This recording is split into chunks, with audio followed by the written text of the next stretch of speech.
రా ఈరోజు మర్యాదగా నాకు ఎగ్జామ్స్ లో ఆన్సర్స్ చూపి, లేకపోతే నా గురించి తెలుసు కదా. తెలియదురా, ఏం చేస్తావు? మా అన్న ఎవరో తెలుసా? లొల్లి లోకేష్. మాతో లొల్లొద్దు.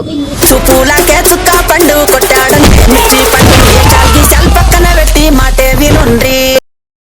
అరే ఎవర్రా నువ్వు? నన్నే కొడతారా? అరే వేసేరా.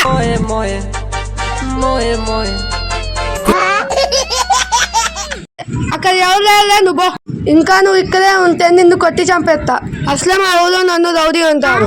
నువ్వు కళ్ళు మూసుకొని వెళ్ళిపోతా. Thank you. It's okay. New joining ఇప్పుడే వచ్చా, అప్పుడే ఫైదు. By the way, I am Siddha. నా పేరు జశ్వంత్.